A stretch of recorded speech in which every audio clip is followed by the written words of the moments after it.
forward to this race coming up, but you don't. And if you do take it easy, that's when mistakes do happen. So you've just got to go natural and do what does come natural. It's incredible. There's quite a comparison here, Greg, between the increase in speed, or the reduction in speed, I should say, of the champ cars. They've pulled their lap times back by about 3 seconds a lap.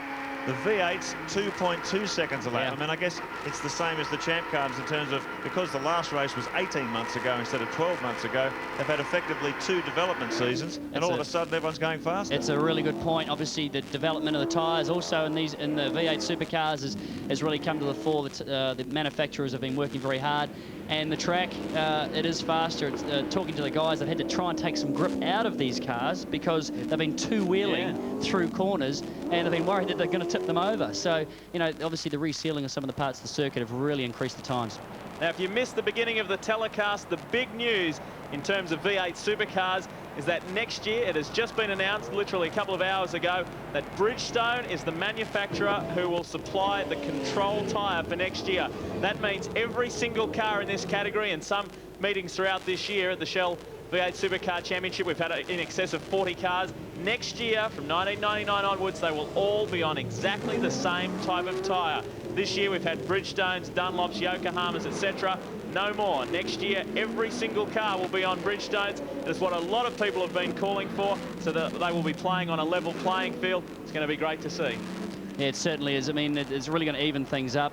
Obviously, Bridgestone and Dunlop and Yokohama have been all putting in together to try and get a call. As we look at Glenn Seaton now, he's a bit restless in the pits by the looks of it. Well, as Lee said earlier on this morning, I think it's the first time in a decade this guy has missed a touring car race. It must be a real shock to the system for Cito. I was speaking with one of the Bridgestone tyre engineers that works with the Seaton team, Kevin Fitzsimmons, and he said that Seaton has been so fidgety out of the car. He's like, oh, no, can you go and get this? And Kevin said, now you realise what we go through while you're in the car. So Glenn getting a different perspective on things as the cars come down to the grid. This will be a 19-lap race around the streets of Surfers Paradise here in Queensland, covering roughly 85 kilometres, so it's quite a lengthy one for them. And it will be interesting. Craig Lowndes, who has never won a race here in Queensland at this circuit, is going for his first one. Now this man, Greg, we've seen Russell Ingall. He never qualifies particularly well, but always managed to pick his way through the field. That's going to be very, very difficult on this track. Well, obviously Russell's driving a car he's not using for the Bathurst race coming up, the FIA 1000. So obviously he's probably got a little bit less to lose. Some of the other guys the same, but Russell, as we know, he qualified on the front row here last year, and he'll be a fighter. He loves this circuit, and you watch him attack this circuit. Only one VT Commodore here in the field. Obviously the Mobil 1 HRT guys are opting for the older VSs, so too Larry Perkins and Russell Ingall. Thomas Mazira is running his VT, and obviously that is his only car. We're set to go. Shouldn't be too much longer now before we get underway with this 19-lap battle. It's going to be a great one. Lowndes is off pole position, the newly crowned Shell V8 Supercar champ.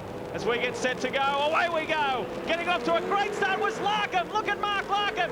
He's blasted Craig Lowndes right off the line. Crompton got away to a ripper as well. He's in third. Now Lowndes surges up the inside, trying to force his way through. Oh, Tander locked it up, and around goes. That is Lowndes. Been knocked right out of it. Oh, we saw this in the first corner last year. A very tight chicane when you're coming down the main straight. They all pile in there. Absolute mayhem breaking loose. Fortunately, not as bad as last year, but Lowndes, he's gone right to the back of the field. Well, he stalled it then. I think Marky got in there very sideways, very hot, locked up the rear brake, stalled the engine. He had to refire it. He's away now, but Mark Larkham, what a great start. A ripper of a start from Larkham. He leads the way. Neil Crompton is up into second position from fourth. Then we go back to Jason Bright. Garth Tander, who was the man who came into that first chicane, way too hot, is up there as well. Ingall's missing. I think I saw a car after the first corner on the side of the track, and Russell Ingall's not there, so he's been caught up in that. Yeah, we'll have our fingers crossed for Neil Crompton too. He's running second, but if you noticed when he went through the chicane there, he went down the escape road. I hope that the organisers aren't going to penalise him. There was 2 cars that went through the escape road. I think Jason Bright, who was very sideways, did likewise. Yeah. And so nowhere else to go. He had nowhere else to go. Here we go. Here's the replay from the start. Craig Lowndes down the inside. Mark Larkham covers himself. Jason Barg won, or was that Tander? Tander very sideways. Look at Lowndes turned around by Tander. He's actually spun across to hit the tyres. There's Russell Ingall straight into the side of Craig Lowndes. He's done some damage. And the carnage, Mark Scaife straight across the grass. Well, it was more than Crompton too. There was about half a dozen cars. They're still coming through on Thomas Mazira. Yeah, still coming through. Here's the in-car now. It's Tander. On the replay. Tander down the inside. He's gone, turned Lowndes around, straight through. Just went berserk. Way too fast. He was out of control. Neil, oh, there's Russell Ingall. There was a big hit there, so he's got a lot of damage to that car. That wasn't his fault either. Wasn't his fault at all. Lowndes, he decided to get out of it. He knew he wasn't going to make it. Tander's sideways. Bright. He was just Bright. Tander was just way out of control, wasn't he? How Bright close was control. Lowndes to actually flipping the car? He was lucky not to roll that. Look at that. That was, as I say, you know, it's a race. Everyone goes into the first corner. Bathurst is coming up, but no one seemed to care very much. But how about this? The Gold Coast local, as we see Ingall's car off to the side. Mark Larkham is leading the way. He has had a fantastic 1998 season, just finished outside the top 10. You look at years gone by where he has been Captain Crash, and most times not through his fault. He's had dreadful luck. It has really turned around since Darwin. He had a good run at Sandown, had some tyre problems, but it was a good run with Brad Jones. Now he's shown that he's a good qualifier, and he is leading this race here at Honda Indy. He is going great. Craig Lowndes just came into the pits. Obviously, his car's not feeling very good after the hit there with Russell Ingall. And but this is great. Mark Larkham out front. It's great to see this guy leading a race. He really deserves it. Well, Greg Harbert and the boys at Ford Motorsport will be rubbing their hands together at the moment. It's the charge of the Blue Oval Brigade at the front. 1, 2, 3 Falcons in a row as we await the arrival of the AU Falcon early next year. The last hurrah for the outgoing EL Series Ford, and it's looking very, very competitive on the streets of Surfers Paradise. Oh, Lowndes is out. Out, isn't he? There it is. It's all over. He won't be happy either. And some of these guys say they come up here and it's a relaxing time, but I can tell you, when they get on the track, they put on the helmet, it is serious. Look at him. He is very disappointed. And he should be. That wasn't his fault. He came up the inside of Mark Larkin. He saw he wasn't going to make the move. He braked. He got in behind him, and he got taken out from behind by Garth Tander. Look at the damage on the front of Jason Bright's car. I'll tell you what, Russell Ingall was taken out too. We saw on the onboard camera he copped that big hit going through the S's. Well, he's out of the race as well. Mark Larkham, this is your race leader in the Mitre 10 Ford. It is fantastic. Gee, I hope he can hold it here and get a win at Indy. That would have him really pumped in the lead up to the FAI 1000 Classic at Bathurst. This is on board with Neil Crompton sitting in second spot in the Ford Credit Falcon. And this is the very car that was absolutely smashed to smithereens at this corner of the track last year. When Glenn Seat was on board, it was sitting in that wall. Now Crompton's behind the wheel. The good car is, of course, being prepared for the big one in November. I'll tell you what, they did a good job of straightening it out too, because it's the fastest car on the track at the moment. A 1:55.11 for Crompton, and you can see it's a visual difference. He's closing the gap to our race leader. Oh, Thomas Mazzera, Steve Reed. Yeah. Hope that's stuck off the wall. Yeah. That's the Gardner's out too. Look in the background there. Oh, Steve Reed's really coming. There's Gardner's car. He obviously got tangled up in that incident at the turn one. Stephen Johnson way back as well. Did a good job as we get back to it up the front. It is Larkham who leads the way from Crompton, Jason Bright, Garth Tander. Be interesting to see how the officials see that first corner incident. Tony Longhurst, another Queenslander, running there inside the top five. Alan Jones is up there well. Scaife, Parguana, Larry Perkins and Paul Romano rounds out the top 10. Well, the officials on the start line are getting ready here with a black flag. Not sure who that's for just yet, but they've got a black flag ready to go, so we'll see what happens. Look at the damage on the front of Bright's car. He's taking a big punt. Apparently we've got a stop-go penalty for Steve Reed. We just saw that incident before. A little contact between himself and Thomas Mazzera. Yes, they're getting ready to hold up a number 3. That's the Lansvale Smash Repairs car. And I believe Garth Tander too has been pinged. He will face a stop-go penalty for that fracas on the first corner. Well, at least that's consistent, mate. Yeah, look at the damage on that car. Now, that can't be helping the aerodynamics of that Falcon very much, but Garth Tander coming in for that stop-go, I think that's probably well-deserved. It won't matter. Tander's the car right up on Jason Bright, but Tander has to come in for that stop-go, so Jason Bright should be able to maintain that third spot, because we look back, here comes Crompton, drafting Mark Larkham down the main straight. Crompton's all pumped up after the champ car qualifying up the outside, won't go through there though. Well, Crompton was looking forward to a big race meeting here. He knew he had a very strong package with the Bridgestone tyres around this 4.5-kilometre circuit. He's a guy with a lot of experience on street circuits, having competed in the North American Touring Car Championship last year. A very accomplished racer, and he can really see an opportunity to take the checkered flag here this afternoon. That's a great shot coming out the back. You see how close Neil went to the wall just then. These guys pushing pretty hard. Well, he's only done a couple of races this year in the Shell V8 Supercar Championship after confirming the deal with Glenn Seaton Racing to do the endurance races, both the Tickford 500 at Sandown and the FAI 1000. He did a couple of the sprint rounds just to get time in the car, and that's the reason, the very reason why Seaton's not driving this weekend. He wanted Neil to take the drive so that they would both be ready for Mountain Panorama. And have a look at Crompton go. This is a great drive. He is all over the back of Mark Larkham. All full of expectation. He is full of expectation, isn't he? He's waiting. Wife Sally back in Sydney, expecting their first child any day now. Neil Crompton really looking forward to this race. Maybe he can win it for the firstborn. Here we go, hard under brakes. Through the Isses, up over the curves. Yeah, fantastic. We're just through. Garth Tander has been black flag, not a stop go.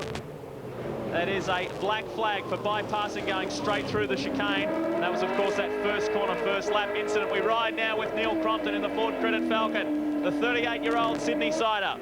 Straight out of the commentary box and into the cockpit. Tell you what, they're pulling away from Jason Bright in third spot too. These two guys out front are running very quickly. Neil Crompton, a 54.7.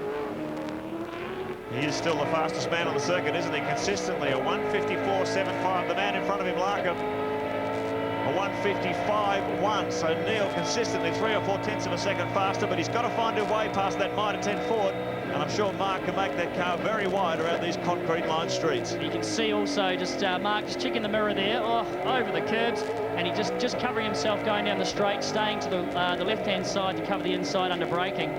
And just a close, very small gap between these two, but they are pulling away from the guys behind them. Well, the officials have decided to up the ante a little bit. They're black flagging Steve Reed. They've done it to Tander, and they are black flagging Steve Reed for punting Mazira as well in the same corner. This is your leading pair, Mark Larkham in the Mitre 10 Ford. Then we go back to Neil Crompton, then back to Jason Bright. They're your top three as they go onto the back straight. A long race, 19 laps. It's only lap 5. Plenty of time left for Crompton to make his move on Mark Larkham. How physically demanding is it to drive one of these big V8s around this circuit, Greg? Well, it is very physically demanding. There's a lot of corners here, hard on the brakes, a lot of places. Obviously, the temperature here this weekend as well. I mean, look, it's hot outside, 30-odd degrees. Inside the car, it's probably running around 45 to 50 degrees Celsius inside the car. These guys will be really earning their money this weekend. Well, that's not the Castrol Cougars, you see. It's not Kieran Brewer or Melinda Price. It's Larry Perkins, yes. Larry is driving the girls' car. Not a bad strategy, really, under the circumstances. Yeah. Bathurst only a month away. He's going to end up tasting the concrete here. He'd much rather do it in the Cougars car rather than one of the race cars, particularly the VT that he and Russell Ingall will share at Mount Panorama. Running inside the top 10 in 9th position at the moment. Alan Jones having a good run. It's probably the best run we've seen Alan have in quite some time. He's sitting in 7th position also with Jason Bargwana all over the back of him. Well, this is a great run for the Fords, Greg Murphy. Mark Larkham leading, Neil Crompton second, Jason Bright in third. The first of the Commodores, Garth Tander in fourth. This will give them a lot of hope. Yeah, a lot of hope. Obviously, the car's running very strongly. Incident at the start obviously helped that a little bit, but you know, these guys running very strong, pulling away, and Tander's obviously got to come into the pits, so which I think he's doing now. So the guys behind are going to make up another spot. In terms of the history of the V8 Supercar races, Tander is in. He has come in. There he is, going to the bad boys' corner. I'll pull him in, bring him to a complete stop before he can rejoin the race.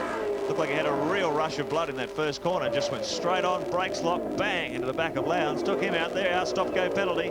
And Tander's back in the race, but that'll cost him a lot of position. He's out of it. Getting back to talking about the history of the V8 Supercar races here at Indy, there's been 6, and Ford have won 4 of them. So they can continue on. They're looking good for this one because they fill the top 4 positions at the moment. They're doing well as Crompton continues to reel in.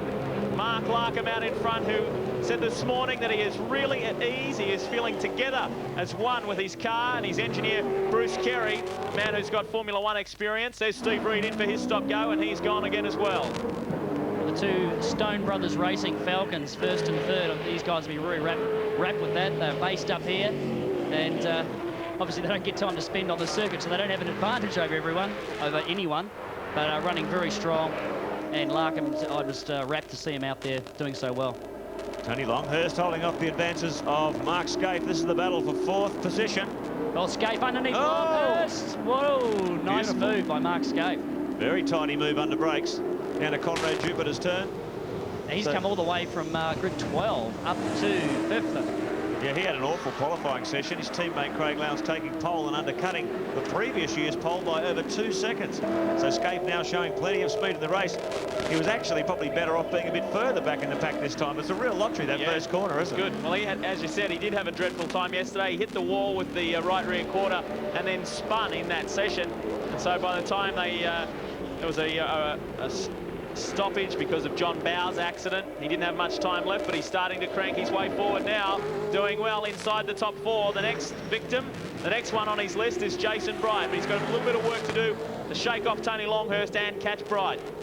He's about three seconds adrift of Jason Bright, so he has got a bit of work to do. All 19 laps around this place is very hard on a motor car. We were saying before that the brakes do take a pounding, and they'll be taking a pounding in these cars. Well, while we watch one Mobil 1 HRT guy as Longhurst tries for the inside line. Couldn't get it that time, though, down at A&A. So he will have to try again on Scape. Well, we're talking about one Mobil 1 HRT guy doing well on the track. The other one is on the sidelines, and he's with Barry Sheen. Well, I suppose Garth Tanner ain't on your Christmas card list, is he? Well, I'm not sure. I think it might have been Tanner that hit me. I'm not sure. I was fighting for first position with Mark, and Mark Larkham really got a good start, good run into the first turn, and no, I guess we were going very smoothly until something happened behind me. It's I got turned around, and the engine stalled. By the time I got it going, I think I had Russell in my passenger door, so sorry, my driver's door. I think it was trying to hitch a ride, but no, it was just the way it is. I think it's just this circuit. It's just the way it's going to be. Yeah, it was definitely Tanner. It was either brain fade or brake fade. Well, I'm not sure which one, but I think this circuit, as I said, it was just going to be inevitable. But we're hoping, because we're up the pointy end, it wasn't going to be up there. Well, as always tomorrow. Well, there is. Hopefully the guys are going to put the car back together and give me another chance. At this stage, I'll have to start from the back. Thanks, Craig. Greg Murphy, if you're a team manager, you couldn't make any other decision. If you had a spare car sitting in the garage, you would just not bring a good one up here, would you? Well, it's paid its dividends today for Craig, at least. I mean, very disappointing. I mean, as he said, he qualified on the front row thinking he was going to get out of all that, but he was in the middle of it. So, and Russell Engel as well, pretty disappointing. As we get back to this battle up front, as Thomas Mazzira regroups after being spun by Steve Reed, it is still Mark Larkham in the Mitre 10 Ford who leads the way with Neil Crompton. Look at him, lights on. He is in hot pursuit. It is Bright and Scape that make up the top 4. We then go back, it's Tony Longhurst, another Gold Coaster, from Bargwanna, Perkins and Alan Jones. Romano's in the top 10 as well, and Stephen Johnson hot in pursuit. We'll be back with more V8 Supercar action right after this on your home of motorsport, Network 10.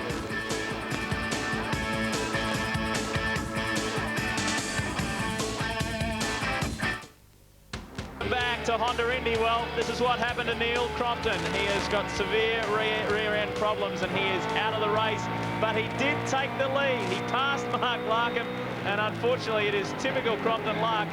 Just when everything was going right, something went wrong. He took over the lead from this guy, Mark Larkham, and then suffered those problems as we go on board with Jason Bargwanna. He's charging hard. He has moved up into the top 5 after qualifying 9th. So he's doing well in the Valvoline Cummins Commodore. What a move by Neil Crompton on Mark Larkham under brakes. 2 seconds later, the axle's hanging out the back of it, so disaster for him. That guy's luck has got to change one day. Unbelievable. But let's focus on this guy in the Mitre 10 Ford, Mark Larkham, because he has now increased his lead over Jason Bright, his teammate, by another half a second in that last lap. It is now out to 4.2 seconds. Mark Larkham, there's still a long way to go, but Mark Larkham is well on the way to his first ever V8 Supercar win. But have a look at the Mobil 1 HRT pilot in Mark Scape. He's hot in pursuit in 3rd. He has dropped Longhurst off his tail and now has got his sights on Bright. Mark Larkham's the fastest man on the track, just at a 1:55.30, Bright a 55.81 and Scape a 55.6. So those top 4, Longhurst in the 55s as well, they've dropped off the rest of the field. So it really is amongst this leading quartet. Fingers crossed Mark Larkham can bring it home and win his first V8 Supercar race. Bright's doing a great job in 2nd spot also. This is his first time on the Indy circuit in a V8 Supercar. But have a look at Scape. He is really pushing that car hard. Now, Greg, which car is it? Is it this car or was it Lowndes' car? We'll get back to that because Neil Crompton is down in the pits with Barry Sheen. Oh, Neil, just getting the lead and it breaks. Yeah, I know. What a shame. Those things happen in motor racing, so you just have to cop it. But yeah, it was good. The car was very, very good. I was probably a little bit slower across the curbs than Mark, and probably our initial low-down power maybe not quite so good, but it was very good under brakes. Rear tyres were in great shape. got past him cleanly, and it's broken the Watts link bolt. I only got another couple of corners up the road, and it all went shimmy and shake like we were going to go for a dance, and I thought, this is it. So I managed to keep it off the wall, and here I am. Oh, so those things, no warning job, it's just instantaneous. Yeah, it was all of a sudden something strange. I actually thought it might have been a blown tyre. Obviously, around this track, you jump over the curbs a lot, so it puts a big load through the car. And this is one of our old girls, and she just wasn't up to it today, but it's showbiz. I reckon you run over a black cat somewhere. Yeah, I know, and walked under a ladder and looked in a cracked mirror or something, but I'll win one of these things one day, you watch. We hope so. Thanks, Darren. Thanks, mate. We hope so too. Boy, oh boy, you could keep your fingers crossed. There's the replay you saw during Neil's interview of the great move he made on Mark Larkham, and just limping back to the pitch, that axle broke away. And you can see it wobbling backwards and forwards sideways across the car. Well, this is on board with Jason Bargwanna, currently sitting in 5th position, suffering from a very, very bad back at the moment. He was in search of a chiropractor this morning, so he's under little adverse conditions at the moment. So Bargwanna's doing well, but not quite as good as this guy, the Gold Coast resident. Mark Larkham on his home circuit leads the way. He's pretty determined too, and that lead is now out another 2/10 to 4.5 seconds over Jason Bright. Well, we saw a very competitive run from Larkham at Hidden Valley, the first race we had in Darwin this year. Very fast in qualifying, very fast in the race as well, until he got caught up in some traffic. 34-year-old Sydney-sider now living on the Gold Coast, where he's nice and close to Stone Brothers Racing. Has a lot of input in the technical setup of the car, and working very, very well with Ross and Jimmy. And let's hope they can finally bring it home for Mitre 10. There's a lot of our viewers here on Network 10 are country viewers, and this boy originally was a country boy born in northeast Victoria, rather northwest Victoria in terms of Benalla, and then he moved to Griffith. So he spent plenty of time in the country. Now lives by the seaside. Was the 1989 Formula 4 champion. And you've really got to hand it to him in terms of hanging in there, isn't he? Unbelievably resilient guy when he came into the Formula. He had that first car. It was an absolute disaster, but he accepted that. He said they went the wrong way, and they've eventually found form. It's been a long, hard grind. Let's hope he can do it here today. John Briggs in the Super Cheap Autos Falcon. Another Queensland driver who is currently sitting just outside the top 10. He's sitting in 12th position at the moment. Not running on the controlled privateer tyre this weekend either. He's opted for level 1 Yokohama, so that's something new for John Briggs. It's obviously paying dividends. He's doing well. Yes, John Briggs very successful in the privateer sprints in the Shell Series this year. Won a couple of them by memory. Very, very quick in the Falcon, as he was in sports sedans. A tremendous racer in a number of, or a succession of Chevy Monzas. Very, very successful competitor, even if inconsistent at time in terms of his appearances. Well, Greg Murphy just about to ask you something before we went to the Crompton interview. There's Wayne Gardner going through in the Coca-Cola Donut King Commodore. He had some bad luck. We didn't see what happened to Gardner. He was caught up in something on that first corner. He is and was off the circuit. So, yeah, was able to rejoin. Is the car that Scape is in, is that the one that you raced at Sandown with Mark Noske, or was that Craig's car? No, the one that Mark Noske himself raced was Craig's car, and the one that Mark's racing today is the one he used for the whole championship. Right. Yeah. But the order at the moment, still Mark Larkham leading this, 4.4 seconds the gap over Jason Bright, his teammate, in the second of the Stone Brothers Fords. Mark Scaife first of the Commodore, he's in 3rd position. And Tony Longhurst still hanging on there in 4th. Bargwanna, Perkins, Jones, Faulkner, Steve Johnson taking over the 17 seat from his father Dick. And Garth Tander, after that stop-go penalty, he finds himself back in 10th position. Paul Romano, the 23-year-old Brisbane driver, who has recently picked up some sponsorship through Siemens Mobile, which is great. Had a dreadful time at the Tickford 500 at Sandown recently, where they had a big crash on the main straight in the wet conditions. But the team, this small team, have worked very, very hard to get the car back in shape, and he will partner with Steve Ellery for the FAI 1000 Classic at Bathurst, November 14 and 15, and let's hope the young guys go really well. Mark Larkham consistently the fastest around here. We're just in a very quick one from Tony Longhurst, a 1:55.45, whereas Larkham's done a 55.48, so you're only talking about a few hundredths of a second. But it's Larkham now Greg Murphy is sitting on that big cushion, that big buffer, 4.6 seconds. That's a pretty handy lead. Well, the guys will be telling him in the pits now he's got that 4.6. He'll look in the mirror and see that Jason Bright's a comfortable distance behind him, and he's just got to look after the brakes and tyres. We know how hard it is on the equipment around here, and he'll know that he can probably stay off the curbs a little bit more, save the car from pounding over the curbs, look after his brakes, brake a little bit earlier, and he's comfortably in front, no problem. I guess braking could be a big factor around here, because we talk about the increase in speed these cars are producing now because they haven't been here for something like 18 months. I guess the teams will be looking at brake temperatures and brake wear, because this place traditionally is very, very hard on the stoppers. Absolutely, and they'll be using that information, collating it for about 4 weeks' time. A good run at the moment for Alan Jones and the Komatsu Ford. He is well placed in the top 10, sitting in 7th position at the moment, but it is still the Mitre 10 Ford of Mark Larkham who leads the way. John Faulkner is there just behind Jones in 8th. Garth Tander, after the stop-go, has worked his way back up into the top 10. John Briggs and Romano just outside the top 10. Dean Croswell, the youngster in the Ericsson Trust Bank car, in 14th. We'll be back right after this.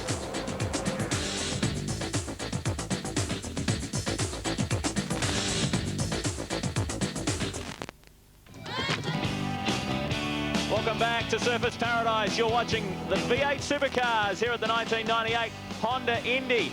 Whitman's light ship over above. Nice blue sky. It's been terrific weather all week here on the Gold Coast. It wouldn't be a motorsport event without the Whitman's light ship.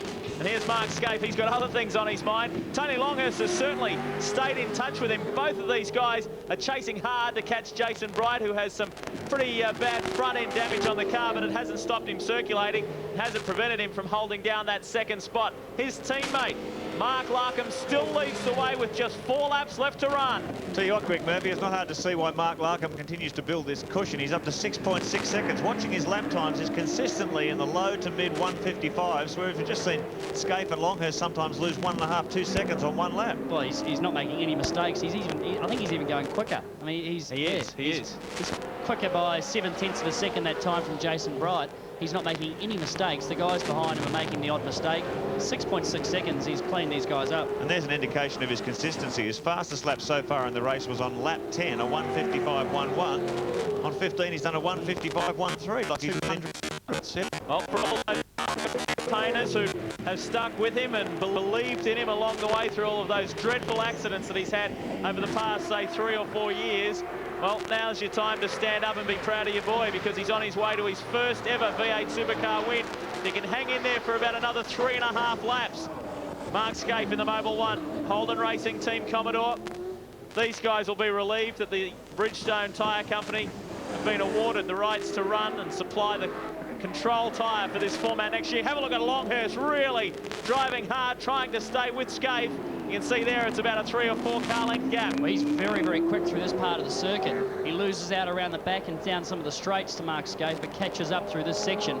And these two are sort of holding about the same gap they have for about the last 4 or 5 laps. 3 laps remaining for our race leader, Mark Larkham. 1:55.17. He's just done it again. Boy, he's quick around here. That's a full second, nearly a full second faster than his teammate Jason Bright, and he's just pulled it out to 7.4 seconds. Watching the battle now for third. Watching this for a couple of laps. Mark Scaife copping plenty of heat from Tony Longhurst. Castrol Ford really coming on form toward the end of the Shell Series when Tony switched tyre brands. He'd struggled for many years on Yokohama. He went to level 1 Dunlop, and all of a sudden the car was transformed. This car instantly became quick, and we were reminded of those fabulous days when Tony used to drive the little BMWs.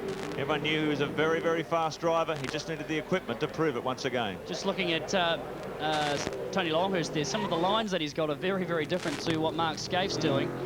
He's taking some different parts of the circuit completely, and it seems to be working pretty well for him, but he's very, very different in some parts of the circuit. You know, where you pointed out across the back section before you come onto the main straight, you pointed out that Longhurst was a lot quicker than Scaife. Of course, Longhurst running on the Dunlop tyres. The Dunlops go well on the green tracks like Albert Park, where Russell Ingall has dominated the last 2 years. That's right. It's a new surface, and he's going really well. Let's hope Larkham can hang on to this, because he is not far from home. He's got a great gap, a big gap. It's now up to 7.5 seconds. Can you believe it? Over Jason Bright. We're looking at a Stone Brothers Racing 1-2. I don't think you can say enough about Mark Larkham. I've just been watching his lap times. They're unbelievably consistent. I mean, they're down to like 2 100ths or 3 100ths of a second difference, lap after lap after lap. He is really in the groove. Well, we haven't seen a great race in terms of big battles. It's a pretty spectacular start. I tell you what, it's something special though for Larkham, because he has been a hard campaigner. Here's his young teammate, 25-year-old Jason Bright, who made the move from South Australia to Victoria, now up to Queensland. He lives just down the road, I think, at Mermaid Beach. So he's sitting in front of this battle here for third and fourth. He's trying everything, isn't he? He's got some unorthodox lines, I tell you, but I think he's just trying to maybe a bit of psych Mark Scaife out a little bit. But look at the air they're getting underneath those two cars, and he's very close this time. Look, oh, Scaife's covering himself nicely though. This time under brakes. You watch Longhurst down the straight here. He takes a bit of a wide line. And a toe this time, trying to get a toe behind Mark Scaife. You were saying earlier, Greg, we're watching those cars lift their wheels up over the curbs. They're trying to pull grip out of the car. What do you mean by that? Well, most of the time we're trying to get more grip. But this time the cars are getting so much grip on some of these corners and lifting up so high that it's actually slowing them down, because obviously they've only got a little bit of contact patch on the track, and they're actually having to slow the cars down physically to get around the corner faster, because they are lifting up so high. They're having to slow down, otherwise the thing's going to tip over. Look at Tony Longhurst under brakes coming into there through the Foster's chicane. He did a great job reeling Mark Scaife in, but in a straight line, Scaife's got plenty of grunt, that's for sure. So in terms of reducing the grip, they've got to change the suspension settings mostly, is that it? They'll just change the shocks, maybe the springs, bits and pieces, but obviously they don't want to upset also the wear on the tyres. They want to make sure they retain consistency and a good temperature in the tyre. So it is quite difficult to do. We're usually used to trying to put it in, not take it out. Watch this. This is the section of the circuit where Longhurst has proven that he is quick, that he can bridge the gap on Scaife. Now watch, whether he can get past is another thing. He's still about a car length behind, but now he starts to pull right up on Mark Scaife. This is the battle for third and fourth. The Mobil 1 HRT. Number 3 in this year's Shell V8 Supercar Championship, Mark Scaife and Tony Longhurst in the Castrol Ford. Just one lap left to run in the first of 2 V8 Supercar support races here at Honda Indy, as Longhurst pulls to the inside, which is the outside run down the main straight. Still too far away to do anything about Scaife. I think he might be having some overheating problems, Greg, getting out in the clean air there. He might well be doing that. Now, obviously a hot day here. These cars don't get as much air into them when obviously he's as close to someone as this is, but he's all over the track. He's really trying to psych Mark Scaife out, but obviously Mark's a seasoned campaigner and doesn't fall for that trick lightly. Less than 4.5 kilometres of racing remaining around the streets of Surfers. Tony pulls out of the draft once again. He may be having overheating problems there. Sitting in that disturbed air behind the Mobil 1 Commodore. It's very inefficient at cooling a hot racing engine. Quite often in high temperatures like this, you see a driver duck out of the draft. That may not be what Longhurst's doing. He may just be trying to intimidate Scaife by filling up his mirrors left, right and centre. Mark Larkham this time, he's backed it off. He knows he's on his way home for a win, and that time over a second slower than his last lap, so he's starting to cool it down. Scaife is looking pretty comfortable at the moment, although Longhurst dives for the inside through the MCIS as again Scaife hangs it out. Very loose in the rear end. We're half a lap to go to the finish of this one. Mark Larkham on his way to his first ever V8 Supercar win. Here he is in the Minor 10 Ford. Well, there are going to be some big celebrations tonight on the Gold Coast. I think he's got a smile. He knows he is there. Not there yet, Mark, but I'll tell you what, this car just covered in sponsors. The Mo 1B, their Mitre 10, they have stuck with him through thick and thin. There was time there when plenty of people in the racing industry thought they were going to walk away. They had plenty of excuses to, but they didn't. They stuck in with him, and now they're getting their just desserts. The battle continues here. Tony Longhurst not wanting to give in. He wants to stand on the podium in front of his home crowd here on the Gold Coast. But let's go to the finish line. This is Mark Larkham's first ever V8 Supercar win. Congratulations. What a moment in his racing career. You want to see some elation? Look at that. Absolutely thrilled. The boys all patting each other on the back.